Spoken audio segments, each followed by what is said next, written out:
Bernie Sanders tried to cut the Pentagon budget with a proposal, to sort of siphon funds from the Pentagon to help with the pandemic relief.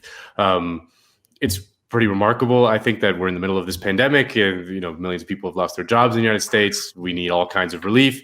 Yet the Pentagon budget increased.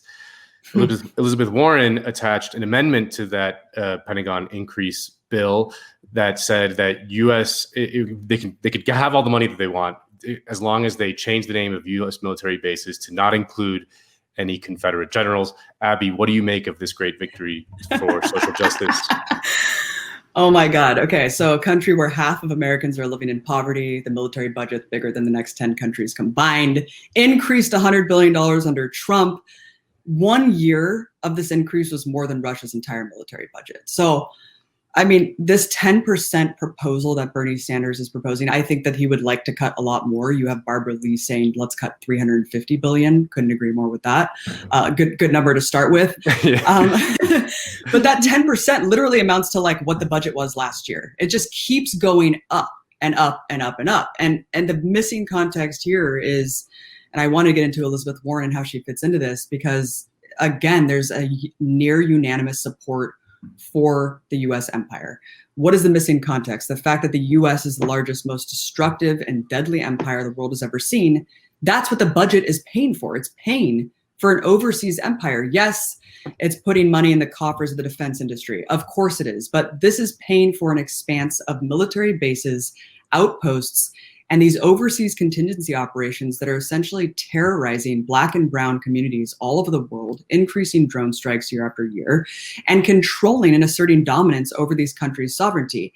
And that's what Democrats will never talk about. Of course, Republicans won't ever talk about it. They love it, right? They'll just continue to give Trump carte blanche to do whatever he wants. But unfortunately, you have the majority of Democrats doing the same thing, where year after year, they will kind of do these performative woke gestures that are essentially meaningless. I mean, let's face it, Elizabeth Warren has talked in the past about greening our military, making it more green. And at the same time, that was a classic. That's a good one. That's a classic. Warren. No, Abby, you're completely wrong. I mean, the real problem in Yemen is microaggressions. And, the poor Black and brown people in Yemen now have the dignity of getting drone striked by a drone launched from a military base that's not Stonewall Jackson or Robert E. Lee military base. I mean, that is what they really care about. It's the microaggressions in Yemen that's the real problem. More female drone operators, yes. like the Matt Forrest comment. I mean, it's just amazing. It's like, again, like the Democrats prioritizing this to rename bases instead of actually looking at the underlying systemic cause of the oppression of Black and brown people abroad and also at home, because the vast amount of money that we spend on our military budget affects every single issue, whether you look at it in foreign policy or through a domestic lens, because this is why we can't have nice things, right? This is why we can't have healthcare. This is why we can't have education. I think the increase of the military budget or the 10% cut, that would pay for like tuition-free college across the board. So it just shows you how ludicrous this number really is. And it keeps going up and up.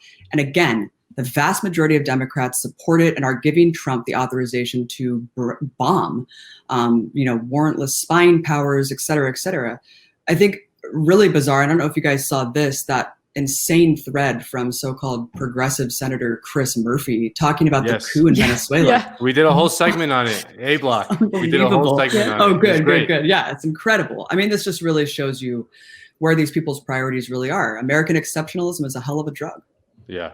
I look forward to the forthcoming Elizabeth Warren, Elon Musk bill to do a public-private partnership to do electric-powered drones to save on some gas costs and some greenhouse emissions. Yeah, it's going to be great. It's unreal, you guys. I can't handle it. I love her. She's my favorite. She's my favorite politician in America. And yet Joe Biden won't even pick her. He's talking about Susan Rice. It's just like, how is this real? Like, seriously, how is this real?